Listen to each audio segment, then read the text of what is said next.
Hello students, तो आज के स्टूडियो में हम डिस्कशन करेंगे इंटरनेशनल अकाउंटिंग, अंतर्राष्ट्रीय हिसाबी पद्धति।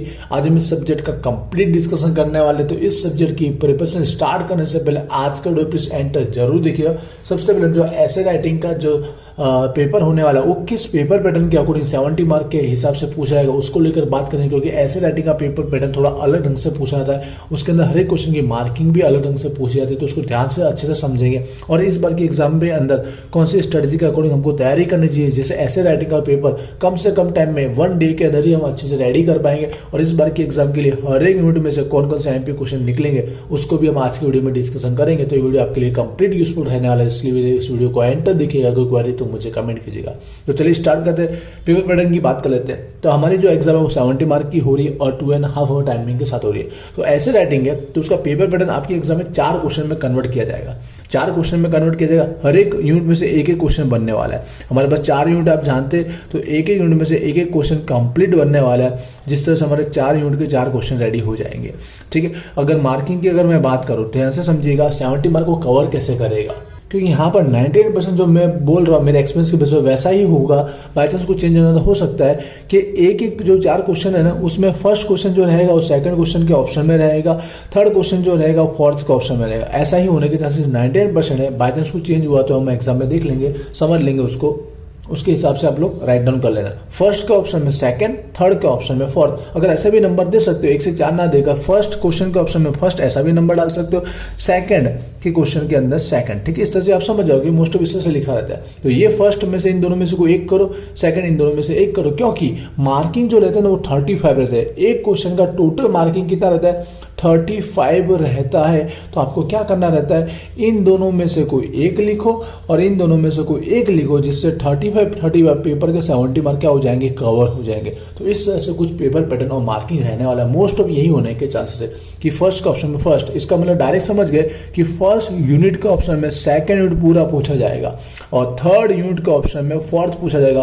तो स्ट्रेटेजी भी ध्यान से समझना है कि हमको सारे यूनिट रेडी करने की जरूरत पड़ेगी नहीं। तो सब्जेक्ट लेंथी जरूर है लेकिन ईजी हो जाता है, क्योंकि हमको चारों रेडी करना होता नहीं है। तो ध्यान से समझना। तो आई होप आपको मार्किंग और पेपर पैटर्न समझ में आ चुका होगा। मोस्ट ऑफ ये होने के चांसेस, बाई चांस एग्जाम में चेंज होना तो हो भी सकता है। हम स्ट्रेटेजी और आईएमपी दोनों को डिटेल में समझ लेते हैं। देखिए स्ट्रेटेजी पहले बोल देता हूँ, आईएमपी भी हर एक क्वेश्चन का बताऊंगा। देखिए अब जब एग्जाम में 4 है लेकिन लिखने आपको कोई भी 2 है, तो हम क्यों ना वैसे ही पढ़े कि जो ऐसे राइटिंग का पेपर है साथ साथ में जो प्रैक्टिकल का जो पेपर हम रेडी करेंगे इसी सब्जेक्ट का, क्योंकि एक ही सब्जेक्ट है 2 आने वाले पेपर। तो प्रैक्टिकल के अंदर भी थियरिकल पोर्शन है, आप जानते हैं, उसके अकॉर्डिंग मैं स्ट्रेटेजी बता रहा हूँ। आप अपने हिसाब से नया कुछ कर सकते हो। जो आपने रेडी किया वो तो आपको याद करना ही है कि फर्स्ट वाला जो कंप्लीट थियरी आने वाला है किसमें, प्रैक्टिकल वाले पेपर में, और साथ में फोर्थ वाला भी क्या आएगा, कंप्लीट थियरी आएगा। तो क्यों ना जो लास्ट में प्रिपरेशन कर रहे हैं उनको मैंने सजेशन दिया था उस पेपर में कि थियरी के लिए फर्स्ट कर ले और थियरी के लिए फोर्थ कर ले, तो वो ऑलरेडी उन्होंने रेडी किया होगा ही उस पेपर के लिए। तो यहाँ पे भी वो काम में आ जाएगा। 100% वही के वही क्वेश्चन हमको काम में आ जाएंगे।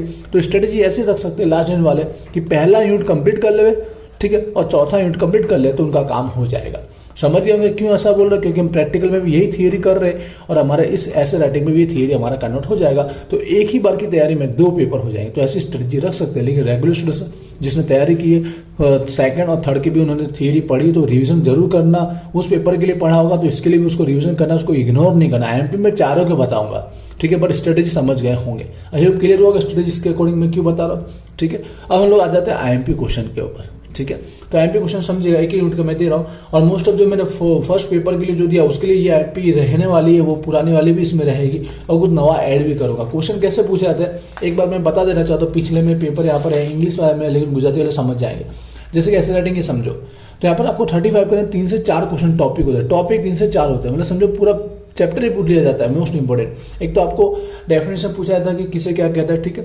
फिर एक टॉपिक यहाँ लिखा गया है डोमेस्टिक अकाउंटिंग से अलग क्यों है, मतलब इंटरनेशनल अकाउंटिंग और डोमेस्टिक अकाउंटिंग के बीच का डिफरेंस, गुजराती में स्थानिक और अंतर्राष्ट्रीय हिसाबी पद्धति के बीच का तफावत, एक क्वेश्चन हुआ। दूसरा कैरेक्टरिस्टिक लक्षण, 2 क्वेश्चन हुआ। तीसरा स्कोप कार्य, 3 हुआ। ठीक है, कम से कम 3 से 4 टॉपिक पूछे जाते हैं उस चैप्टर के, जिससे आपका 35 हो जाए। लिखना बहुत अच्छे से, क्योंकि आप प्रेजेंटेशन अच्छे से करोगे ना, उसके बावजूद 35 में से मैं बता दूं 25 35 मार्क बहुत मुश्किल से मिलते हैं, 35 में से बहुत अच्छे से लिखा होगा तब। लेकिन अगर जैसा तैसा लिखा तो 15 से 20 के अंदर ही आपको मार्क दिया था। इसके लिए इस 70 में से है ना 55 या 60 तक पहुंचना बहुत मुश्किल होता है। थियरिकल टॉपिक इसके लिए ऑलरेडी ऑटोमेटिक 5 मार्क को कट कर दिए ही जाते हैं। इसलिए अच्छे से प्रेजेंटेशन अच्छे से करना, पॉइंट वाइज व्यवस्थित लिखना स्टार्टिंग से अंदर। तो आई होप आपको किस तरह से क्वेश्चन पूछा था आपको क्लियर हुआ होगा। तो समझना आपको इस तरह से तैयारी करनी, जैसे एक यूनिट में 3 से 4 क्वेश्चन आपको रेडी करने ही पड़ेंगे। तो चलिए आते हैं स्ट्रेटेजी, मैंने बता दिया, आईएमपी ध्यान से समझिएगा। और मोस्ट ऑफ ये क्वेश्चन आने के चांसेस 100% है ही, ठीक है। फर्स्ट यूनिट जो उस पेपर के लिए दिया था वही यहाँ पे है, तो साथ में पूछा था डेफिनेशन व्याख्या, तो मैं ना बोलूँ तो भी आपको याद कर लेना, वो उसमें इन्वॉल्व हो ही जाएगा, ठीक है। मैं टॉपिक आपको आईएमपी बताऊँ। टॉपिक नंबर 3, 4 कैरेक्टरिस्टिक, लक्षण, इंपॉर्टेंस, महत्व, स्कोप, कार्य, तीनों पढ़नी है। उसके बाद नंबर 7, ये 4 टॉपिक पिछले वाले पेपर के लिए भी दिया था और इसके लिए भी दिया था। 4 टॉपिक पढ़ लेना इसमें से। फिर चैप्टर 2 क्या रहता है, कई बार जैसे यूनिट नंबर 1 है, इसमें 2 चैप्टर है, तो एक या 2-3 क्वेश्चन इसका भी एक इन्वॉल्व कर सकता है। इसलिए ऐसा नहीं कि इसको पूरा पढ़ा इसको नहीं पढ़ा, ऐसा नहीं हो सकता। उस पेपर में ऐसा कर सकते, कम टाइम इन दोनों में से कोई एक पढ़ो, लेकिन यहाँ पर दोनों पढ़ने पड़ेंगे, क्योंकि ऐसा हो सकता है कि इसी का पूछा पूरा 35 का, इसका नहीं पूछा, पर बाय चांस इसका एक टॉपिक इसमें इन्वॉल्व कर भी सकता है। लेकिन कम टाइम में आप चाहते हैं कि नहीं हमको एक ही करना, तो फर्स्ट वाला करके जा सकते हो, पर सेकंड वाला भी आ सकता है, कोई फिक्स होता नहीं। इसलिए जब पूरे 2 ही कर रहे हो तो अच्छे से कर लो, समझ गए होंगे। सेकंड के अंदर भी वही आईएमपी दे रहा जो उस पेपर के लिए दिया था। पॉइंट नंबर हमारा 5, 6, 7 जो IFRS के रिगार्डिंग है वो टॉपिक, और 12, 13, 14 जो हमारा कन्वर्जेशन मतलब सामान ढूंढने का जो टॉपिक दिया गया, जिसके अंदर उसकी नीड जरूरत भी आ जाएगा, बेनिफिट फायदा, चैलेंजेस, पढ़कर, ये 2 टॉपिक पढ़ना है। और एक 2 एक्स्ट्रा हो भी सकता है एग्जाम में, जैसे कि हमारा जो यहाँ पर है अकाउंटिंग स्टैंडर्ड बोर्ड का जो टॉपिक है वो वाला आप देख सकते हो, जब आई थिंक पॉइंट नंबर 8 के अंदर दिया गया, उसका ऑब्जेक्टिव हल्का फुल्का देख सकते हो। IFRS में पॉइंट नंबर 7 भी आप इन्वॉल्व कर सकते हो, उसका डेवलपमेंट, विकास कैसे होगा, ठीक है। तो ये 2 टॉपिक में ही ज्यादा भार देना है आपको। ये हमारा यूनिट नंबर 1 हो जाएगा कंप्लीट। अब हम लोग पहले यूनिट नंबर 2 की बात कर लेते हैं, ठीक है। जो पहले पेपर के लिए थियरी दी वो इसमें दे ही रहा हूँ, वो तो रहेगी, और 1-2 एक्स्ट्रा आप कर सकते हो, कई बार तो उतनी ही दे रहा हूँ। अब यहाँ पर देखिएगा ध्यान से, इसके अंदर भी थियरी बहुत सारी है, फिर भी 1-2 ही दे रहा हूँ। एक तो पॉइंट नंबर 8 उसमें दिया था, ये पढ़ने अप्रोच अभिगम, जिसमें आपको पता है 2 टॉपिक जो मेथड है, सिंगल वाला और डुअल वाला, एक पक्षीय द्विपक्षीय, वो डायरेक्ट उस तरह से भी पूछा जा सकता है। तो ये पॉइंट नंबर 8 आपको रेडी करना ही है। उसके अलावा पॉइंट नंबर 2 रिक्वायरमेंट या जरूरत बोल सकते, नीड बोल सकते हैं, कि एक्सचेंज क्यों करना पड़ता है, फॉरेन रिक्वायरमेंट क्यों बढ़ जाती है, ठीक है। 2 टॉपिक। अब आते हैं चैप्टर नंबर 4 की, यूनिट नंबर 2 चल रहा है, ठीक है। यूनिट नंबर 2 रेगुलर वाले स्टूडेंट्स है तो थोड़ा एक्स्ट्रा पढ़ के जा सकते हैं, पर लिखना आपको बेस्ट तरीके से लिखना, आप कैसे उस पर डिपेंड करते हैं, मार्किंग उसी पे आएगी, ठीक है। क्योंकि बहुत से टॉपिक तो सेम जैसे होते हैं। लास्ट देखना एक स्ट्रेटेजी आईएमपी बताने वाला बहुत इंपॉर्टेंट, कि आप शॉर्टकट इसी तरह से तैयारी करो, क्यों करो, समझना। यहाँ पर टॉपिक पॉइंट नंबर 9 जो मैंने पहले भी दिया था, इसके लिए भी रेडी करना। पॉइंट नंबर 7 जो दोनों में टॉपिक है, गुजराती वाले समझ रहे होंगे, ठीक है, अलग से मैं नहीं बोल पा रहा हूँ, ये भी पढ़ना। और पॉइंट नंबर 4 इसका पढ़ना है, कुछ इस तरह से हो जाएगा। तो यहाँ per unit number 3 complete, second complete. Unit number 3 की ओर आते हैं, तो देखिएगा यहाँ पर यूनिट नंबर 3 के अंदर पूरा एक ही चैप्टर है ये, इसी की थियरी समझना कैसे होगी।